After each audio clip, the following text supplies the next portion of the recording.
जब से के लियो शादी तोरा से कहै बधाया गे देखली है तो रोए कदी न जुराई जइतो कहाया गे छोड़ के गई बहु दुनिया के तब दिखत में साया गे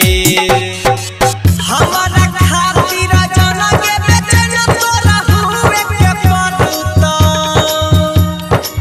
मरी जाई बहुत मंगिया तोरा होवे के पड़तोगे